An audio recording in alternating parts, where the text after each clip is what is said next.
ఓం మహాగణాధిపతే నమ ఐం సరస్వత్యే నమ శివాయ గురువే నమ జయ గురు దత్తాత్రేయ నమ యా దేవీ సర్వభూతేషు మాతృరూపేణ సంస్థితా నమస్తస్తే నమస్తస్తే నమస్తస్తే నమో నమ జయ గురు దత్తాత్రేయ నమ శ్రీరామ రామ రామేతి రమే రామే మనోరమే సహస్రనామ దత్తుల్యం రామనామవరానని. యూట్యూబ్ ప్రేక్షకులకు అందరూ కూడా నమస్కారం అండి. నేను పాలపర్తి గురునాథ్ శర్మ, జ్యోతి సిద్ధాంతిని మరియు వాస్తు సిద్ధాంతిని. మీకంతా కూడా జ్యోతిష్ సంబంధమైన విషయాలంతా కూడా విశ్లేషణ చేయడం జరుగుతుంది. గోచార చక్రవశాత్తు గ్రహాల యొక్క స్థితిగతి ఆధారంగా గ్రహాల యొక్క ఫలితాలంతా కూడా చెప్పడం, పరిష్కారాలంతా కూడా చెప్తున్నాం. ఈరోజు వచ్చిన టాపిక్ ఏంటంటే, మనకి ప్రధానంగా ఈ యొక్క గృహయోగం సిద్ధించాలి అంటే అందరికీ తీరని కలిలాగా ఉంటుంది. ప్రతి ఒక్క మానవుడికి అంతా కూడా, ప్రతి ఒక్క మనిషికి అంతా కూడా తీరని కలిలాగా ఉండే కళ, ప్రధానమైన కోరిక ఏంటిదంటే స్వగృహంలో ఉండాలి, మంచి సొంత ఇంట్లో ఆనందంగా ఉండాలి, సొంత ఇల్లు కొనుక్కోవాలి, ఆ యోగం అంతా కూడా కలగాలి. సొంత ఇంటి కళ తీరాలి అంటే ఏం పరిష్కారం చేసుకోవాలి, ఏ గ్రహాలంతా కూడా జాతకరీత్యా కానీ గోచారరీత్యా కానీ గ్రహాల యొక్క ఆధీనంలో మానవుడికి జీవితం ఉంటుంది. కావున ఏ గ్రహం యొక్క కారకత్వం వల్ల గృహయోగం సిద్ధిస్తుంది, ఏ సమయంలో అంతా కూడా అందరికీ గృహయోగం వల్ల ఆనందమైన జీవితం లభిస్తూ ఉంటుంది. స్వగృహం లభించాలంటే ఏం పరిష్కారం చేసుకోవాలి. ప్రధానంగా ఇల్లు అనేది కాకుండా స్థిరాస్తి, ప్రధానంగా చూసుకుంటే స్థిర ఐశ్వర్యం కానీ, స్థిరాస్తి సిద్ధించడానికి కానీ, మరియు భూసంపద సిద్ధించడానికి కానీ ఎటువంటి గ్రహాలంతా కూడా కారకత్వం అవుతాయి. ఆ పరిష్కారం అంతా కూడా చేసుకుంటే, సులభమైన పరిష్కారాలు చేసుకుంటే కనుక శీఘ్రంగా ఐశ్వర్యయోగము సిద్ధించి ధనాదాయం పెరిగి స్థిర గృహం అంతా కూడా లభించడానికి, స్వగృహం లభించడానికి పరిష్కారం అంతా కూడా విశేషంగా అంగారకుడు యొక్క కారకత్వాలు చెప్పుకుంటూ, ప్రధానంగా అంగారకుడు అంతా కూడా భూమి కారకుడు, భూమి యొక్క పుత్రుడు.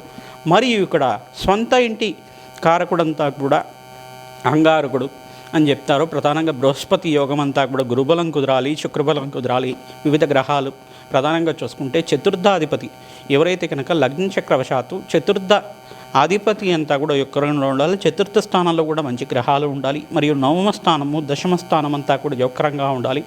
ఈ యొక్క దశ అంతర్దశలో కనుక గ్రహాల యొక్క బలం అంతా కూడా చేకూరిందంటే, గోచారించే కూడా గురుబలం కుదిరినప్పుడు గురువు అంతా కూడా లగ్న చక్రంలో కానీ, ప్రధానంగా లగ్నవశాత్తు లగ్నంలో కానీ, సప్తమంలో కానీ, పంచమంలో కానీ, చతుర్థంలో కానీ మంచి యోగకరమైన స్థానంలో, దశమ స్థానంలో కనుక, కేంద్ర కోణ స్థానంలో కనుక గురువు ఉన్నప్పుడు, గురువు అంతా కూడా బలంగా ఉన్నప్పుడు ప్రధానంగా ఇక్కడంతా గృహయోగం సిద్ధించడానికి, స్థిర ఐశ్వర్యం లభించడానికి, పితృమూలకమైన అర్జితం అంతా కూడా నవమ స్థానం, పూర్వపుణ్యస్థానం, పితృస్థానం అని చెప్పేసి అంటారు. ప్రధానంగా చూసుకుంటే ఈ యొక్క తండ్రి తరపు నుంచి ఏమైనా గృహాలు సిద్ధించడానికి కానీ, గృహయోగం సిద్ధించడానికి కానీ, భూసంపద లభించడానికి, స్థిర ఆస్తి లభించడానికి కానీ అవకాశం ఉంటుంది. చతుర్థ స్థానం మాతృమూలకమైన స్థానం అంటారు. ప్రధానంగా లగ్న చక్రవశాత్తు ఈ యొక్క మాతృమూలకమైన స్థిరాస్తి లభించడం అయినా కానీ, మీకు అంతా కూడా పూర్వీకుల నుంచి వచ్చిన, తరతరాలుగా పూర్వీకులకు వచ్చిన స్థిర ఐశ్వర్యం అంతా కూడా సిద్ధించడానికి కానీ ఈ యొక్క గ్రహాల యొక్క స్థితిగతి జన్మజాతకం అంతా కూడా కారకత్వం అవుతుంది.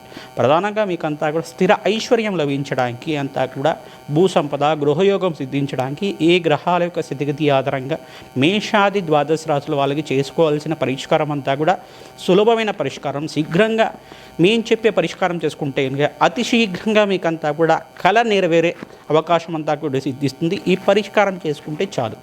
మిగతా అంతా కూడా గ్రహ దేవతల అనుగ్రహం వల్ల, జగన్మాత అనుగ్రహం వల్ల, ప్రధానంగా చూసుకుంటే మేము చెప్పే ఈ యొక్క ఇతిహాసం ప్రధానంగా చూసుకుంటే పురాణ ఇతిహాసం అంతా కూడా చెప్తున్నాము. ఆ పురాణ ఇతిహాసం వినడం చేతనే మీకంతా కూడా గృహయోగం సిద్ధించడానికి, భూసంపద లభించడానికి అవకాశం ఉంటుంది. ప్రధానంగా ఇక్కడంతా కూడా భూవరాహస్వామి చరిత్ర అంతా కూడా చెప్పడం జరుగుతుంది. భూవరాహస్వామి అని చెప్పేసి అంటే కనుక యజ్ఞవరాహస్వామి, ఈ యొక్క శ్వేతవరాహ స్వరూపంలో ఉన్న భూవరాహస్వామి ప్రధానంగా చూసుకుంటే భూమిని ఉద్ధరించడానికి, భూమిని అంతా కూడా ధరణి దేవిని అంతా కూడా సముద్ర మధ్యంలో అంతా కూడా ఉన్నప్పుడు ఈ యొక్క పూర్వం ఇతిహాసం ప్రకారంగా ఈ యొక్క కల్పంలో అంతా కూడా వివిధ రాక్షసులంతా కూడా దేవతలంతా కూడా హింసించడం, దేవతలంతా కూడా పీడించడం, తిలోకాధిపత్యం కోసం అనే ప్రయత్నం చేస్తుంటారు. హిరణ్యాక్షుడు, హిరణ్యకశిపుడు అని చెప్పేసి రాక్షసుడు ఉండేవారు. హిరణ్యాక్షుడు అంతా కూడా దేవతలు పీడిస్తూ ఉండేవాడు. ప్రధానంగా భూగోళాన్నంతా కూడా తీసుకొనేసి, భూగోళం అంతా కూడా ప్రధానంగా సకల ప్రధానంగా చూసుకుంటే భూవరాహస్వామి చరిత్రలో విధానంగా వరాహ అవతారం ఎత్తిన మహావిష్ణువు అంతా కూడా భూమాతని ఉద్ధరించడానికి అవతారం ఎత్తాడనమాట. ఇక్కడంతా కూడా రాక్షస సంహారం జరగడానికి భూవరాహస్వామి చరిత్ర అంతా కూడా చెప్పడం జరుగుతుంది. హిరణ్యాక్షుడు హిరణ్యకృష్ణుడు అనే ఇద్దరు రాక్షసులు ఉండేవాళ్ళు, అన్నతమ్ములంతా కూడా త్రిలోకాధిపత్యం కలగాలి, త్రిలోక ఆధిపత్యం కలగాలి, ప్రధానంగా స్వర్గాధిపత్యం లభించాలని చెప్పేసి 3 లోకాల్లో అంతా కూడా మా ఆధిపత్యం ఉండాలి అని చెప్పేసి వాళ్ళు బ్రహ్మ కోసం తపస్సు చేశారు. ప్రధానంగా హిరణ్యాక్షుడు అంతా కూడా బ్రహ్మ కోసం తపస్సు చేసిన తర్వాత బ్రహ్మను ఒక వరాన్ని కోరారట. ప్రధానంగా చూసుకుంటే బ్రహ్మను ఎటువంటి వరాన్ని కోరాడని చెప్పేసి అంటే హిరణ్యాక్షుడు అంతా కూడా మీరంతా నాకు మరణం లేకుండా వరం కావాలి, లేదంటే కనుక ఏ దేవతతో కానీ ఎటువంటి అస్త్రాలతో కానీ శస్త్రాలతో కానీ ఎటువంటి మంత్రంతో అయినా కానీ ఎటువంటి దేవతతో అయినా కానీ యక్షులతో కానీ కిన్నెరతో కానీ కింబుషులతో కానీ గంధర్వులతో కానీ దేవతలతో కానీ ప్రతి ఒక్క మానవుడితో అయినా కానీ దానవులతో అయినా కానీ ఎటువంటి మనిషితో అయినా కానీ మరణం లేకుండా కావాలి, మరియు నాకు ఎటువంటి మరణం లేకుండా అమరత్వం వచ్చే విధంగా పరం కావాలి అని చెప్పేసి అంటే అమరత్వం వచ్చే స్థితి నీకంతా కూడా లేదు కావున మరణం అనేది అందరికీ పుట్టిన వాడికి గిట్టక తప్పదు అని చెప్పి బ్రహ్మదేవుడు చెప్పడం అంతా కూడా జరుగుతుంది. ఇక్కడ హిరణ్యాక్షుడు అంతా కూడా రాక్షసుడు ప్రధానంగా తెలివితో ఆలోచించి ఒక వరాన్ని అడుగుతాడు అనమాట. ఒక మనిషి శరీరంగా ఉండాలి, అది ఒక వరాహ రూపంలో ఉండాలి, శరీరం అంతా కూడా మానవ శరీరంతో ఉండాలి, వరాహ రూపంలో ఉండే మనిషితోటి నాకంతా కూడా మరణం కలగాలి అని చెప్పేసి అట్లా ఉండదు. కాబట్టి సృష్టిలో అంతా కూడా అటువంటి మనుషులంతా కూడా ఉండరు కాబట్టి అటువంటి మరణం కావాలి అని చెప్పేసి అడుగుతుంటారన్నమాట. ఆ వరం దొరికిన తర్వాత బ్రహ్మ వరంతో శక్తివంతుడైన ఆ రాక్షసుడంతా కూడా మానవులంతా కూడా హింసించడం జరుగుతూ ఉంటుంది. ఋషులనంతా కూడా యజ్ఞాధికృతులు చేయకుండా హింసించడం జరుగుతూ ఉంటుంది. తద్వారా అంతా కూడా ఇక్కడ దుఃఖం అంతా కూడా పొందుతారు, మానవులంతా కూడా పొందుతూ ఉంటారు. ఇక్కడ దుఃఖాలంతా కూడా పొందుతూ ఉంటారు. ఈ యొక్క ఇతిహాసం అంతా కూడా జరిగినప్పుడు దేవతల నుంచి ఆధిపత్యం లభించాలి అంటే భూమాతనే కారణం అవుతుంది. కావున ఆ భూగోళాన్ని అంతా కూడా తీసుకెళ్ళి సముద్ర మధ్యంలో అంతా కూడా దాచిపెడతాడనమాట. ఆ భూమాతను రక్షించడానికి, ధరణిదేవిని ఉద్ధరించడానికి ప్రధానంగా మహావిష్ణువు అంతా కూడా సాక్షాత్ మహావిష్ణు అవతార రూపంలోని శ్వేతవరాహ రూపంలో అంతా కూడా సముద్ర మధ్యంలో అంతా కూడా వెళ్ళడానికి వరాహస్వామిగా ఉండి ఒక శ్వేతవరాహస్వామిగా యజ్ఞవరాహస్వామిగా అంతా కూడా అక్కడంతా కూడా చతుర్భుజాలతోటి తన యొక్క దంష్టాలంటే కొమ్ములతోటి ఒక అంతా కూడా ధరణిదేవిని అంతా కూడా సముద్ర మధ్యంలోంచి తీసుకొచ్చి రక్షిస్తాడనమాట. ధరణిదేవిని ఉద్ధరించిన కారణంగా ప్రధానంగా ఆయన మంత్రం కూడా ఈ రకంగా ఉంటుంది. ఓం నమో భగవతే ధరణి ఉద్ధరణాయ భూవరాహస్వామిని నమో నమః. ఇటువంటి మంత్రాన్నంతా కూడా నిత్యమంతా కూడా పారాయణం చేసుకోవడం వల్ల ధరణిదేవిని ఉద్ధరించిన ఈ యొక్క వరాహస్వామి చరిత్ర అంతా కూడా వినడం వల్ల విశేషంగా అందరికి కూడా భూసంపద లభించడానికి, అష్టైశ్వర్యాలంతా కూడా సిద్ధించడానికి అవకాశం ఉంటుంది. ఇక్కడ ధరణిదేవిని రక్షించిన తర్వాత ఆ రాక్షస సంహారం అంతా కూడా ఈ యొక్క వజ్రద్రంష్ట్రాలతోటి అంతా కూడా సంహారం చేయడం జరుగుతుంది. మహావిష్ణు అవతారంలో ఉన్న భూవరాహస్వామి వరాహస్వామి అంతా కూడా ఇటువంటి వరాహస్వామి అంతా కూడా ఈ చరిత్ర అంతా కూడా వింటూ ఉంటారు.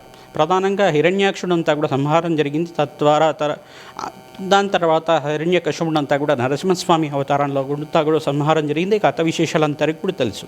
కానీ ఇక్కడ విశేషంగా భూసంపద లభించడానికి మనకు భూమి కారణమైన చరిత్ర కావాలి కాకుండా భూమాతను రక్షించిన భూవరాహస్వామిని యజ్ఞవరాహస్వామిని యజ్ఞాది కొరతలో చేయాలన్నా కానీ ఇక్కడ విశేషంగా అంతా కూడా వరాహస్వామిని కేంద్రంగా చెప్తారు. ప్రధానంగా మనకి భూగోళంలో అంతా కూడా తిరుపతి పుణ్యక్షేత్రంలో అంతా కూడా భూవరాహస్వామి క్షేత్రంగా అంతా కూడా చెప్తారు. ప్రధానంగా తిరుపతి క్షేత్రం అంతా కూడా భూవరాహస్వామి క్షేత్రము. తర్వాత వరాహస్వామి యొక్క అనుమతితో వెంకటేశ్వర స్వామి అవతారం ఎత్తిన తర్వాత ఆయన యొక్క దర్శనం చేసుకున్న తర్వాతే వెంకటేశ్వర స్వామిని అంతా కూడా దర్శనం చేసుకోవాలని చెప్పేసి అంతా కూడా శాసనం చేయడం అంతా కూడా చూస్తూ ఉంటాం. ఇటువంటి చరిత్ర అంతా కూడా మనకి వినడం వల్ల మాత్రం చేతని గృహయోగము సిద్ధించడానికి అవకాశం ఉంటుంది, ధనాదాయం పెరగడానికి అవకాశం ఉంటుంది, స్థిర ఐశ్వర్యం లభించడానికి, భూసంపద లభించడానికి అవకాశం ఉంటుంది. కావున అందరూ కూడా ప్రతినిత్యం కూడా భూవరాహస్వామి చరిత్రని వినండి, ప్రవచనంలాగా వినండి. తద్వారా మీకంతా కూడా ధనయోగము, గృహయోగము, స్వగృహయోగం అంతా కూడా సిద్ధిస్తుంది.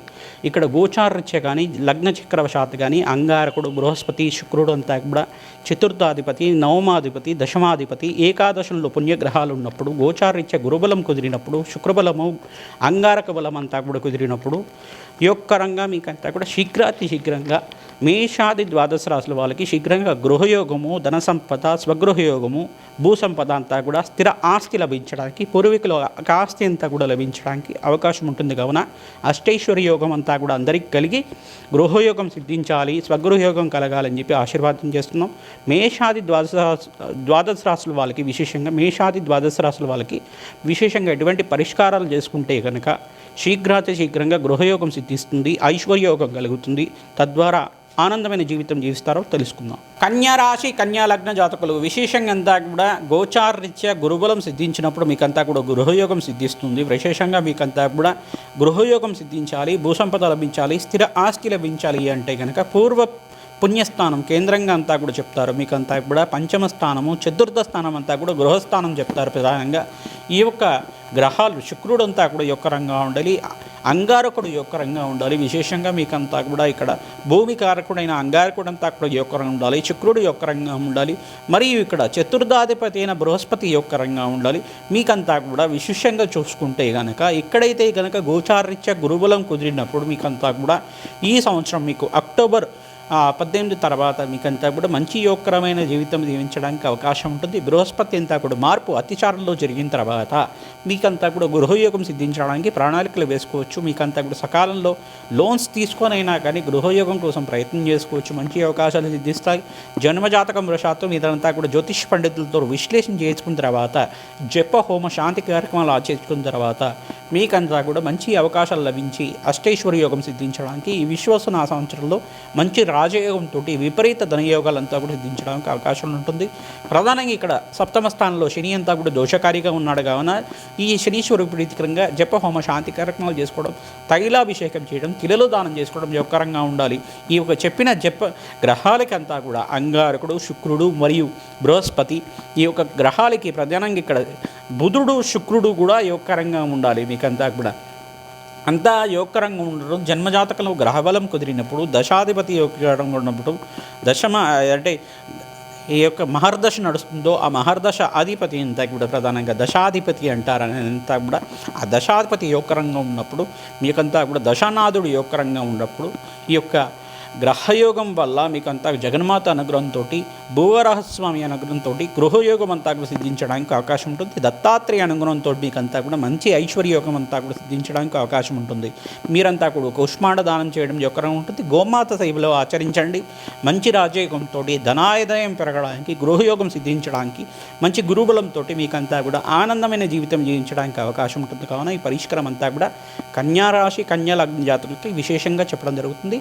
భూవరాహస్వామి మూలమంత్ర రహితంగా పురుష సూక్త హోమము, స్త్రీ సూక్త హోమం ఆచరించిన వాళ్ళకి లక్ష్మీ కుబేర హోమ శాంతి కార్యక్రమాలు కానీ ఈ యొక్క భూసూక్త పారాయణం కానీ చేయించుకున్న వాళ్ళకి నిత్యమంతా కూడా అఖండ ధనయోగం సిద్ధించడానికి, రాజయోగంతో ఆనందమైన జీవితం జీవించడానికి అవకాశం ఉంటుంది. ప్రతినిత్యం కూడా రావి చెట్టుకి మీరంతా కూడా విశేషంగా అఖండ దీపారాధన చేయడం, మంగళవారం రోజున, గురువారం రోజున, శుక్రవారం రోజున, విశేషంగా కృత్తిక నక్షత్రం ఉన్న రోజు కానీ, స్వాతి నక్షత్రం ఉన్న రోజున కానీ చేయడం వల్ల మీకంతా కూడా రాజయోగం సిద్ధించడానికి, అమావాస్య రోజున కూడా విశేషంగా కూష్మాండ దీపం అంతా కూడా కాలభైరవ స్వామి దేవాలయంలో పెట్టడం వల్ల మీకంతా కూడా ఐశ్వర్యయోగం సిద్ధించడానికి, స్వగృహయోగం కలగడానికి, నెరవేరే కళ అంతా కూడా నెరవేరడానికి అవకాశం ఉంటుంది. కావున విశేషంగా జపహోమ శాంతి కార్యక్రమాలు చేయండి, పరిహారాలంతా కూడా పాటించండి.